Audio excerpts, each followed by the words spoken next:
Hey guys, Alex from Mix Tank here again with another toolbox tip for you, and today we're talking about bus compression and more specifically master bus compression. Now, you've probably heard the term before, and bus compression is basically where you add a compressor to a bus of sounds. So for example, if you're sending all of your drums to one output, you'd have a compressor on there. If you're sending all of your leads, your synths or your vocals all to their own groups, you can use bus compression to process that group as a whole to make everything sound a little bit glued and a little bit more uniform. Now, the one I'm going to talk about today is master bus compression, and this is the first thing that you put on your master chain, which is a compressor, which is to help get that glued sound and make everything sound a little bit more gelled together. And I'm going to show you how I use bus compression and how I set it up from the beginning of the mix process, or even the beginning of the writing process of a track, to be able to get something that sounds quality, and also it helps you to identify issues in your mix really quickly. So if we go over to the screen, I've literally just got some drum loops in here and a bass line, and this is just so I can show you how to set this up, and you can do this yourselves and it's really quickly. So what we're going to do is we're going to add a compressor on here. So you can do this with any compressor, so like anything that you've got in Logic, Ableton's glue compressor or bus compressor, what they've got in there is absolutely fine, but I'm going to show you this using a plugin because it's a bit bigger and you can see everything going on a little better on here. So if I just go to my UAD SSL bus compressor, which is the one I use for everything. There's a lot of people who have done copies of the SSL. Logic's has got a copy of the SSL in it. You can get one from Waves. There's various free versions of it, but this one's just the best one to demonstrate exactly what I'm doing on here. So as you can see on all the tools on here, it's quite simple, it's quite straightforward, but by setting this correctly, we can get that glued sound straight away just from putting your kick drum into it and introducing the rest of these sounds.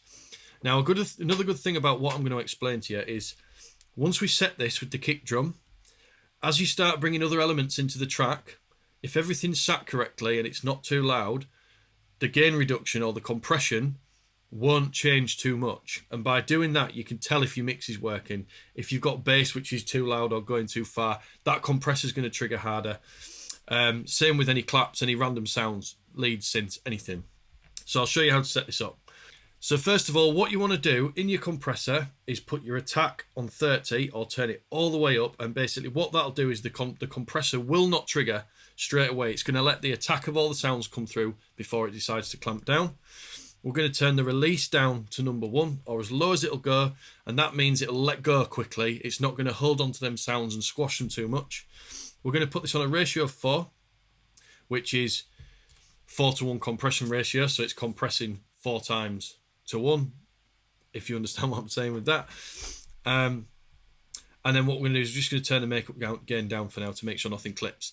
So what I'm going to do now is turn that threshold down until we get no more than -2 dB gain reduction. You don't want any more than that, okay?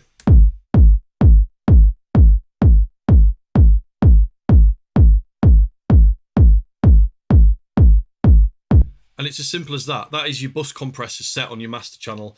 You do want to make sure that nothing's clipping on the master, so we'll just make sure there's nothing in the red there. We've got plenty of headroom with what we're doing. You can use the gain to turn that up a bit if you want to drive into your next plugins or anything like that. And then what we're going to do is I'm going to introduce these other elements, which I've already got in there, and you'll see that the compressor hardly changes and hardly does any more. And when that's happening, you can see that your mix, everything's kind of sat well with your mix and it's gelling properly and the compressor's doing its job. So let's take a look at this.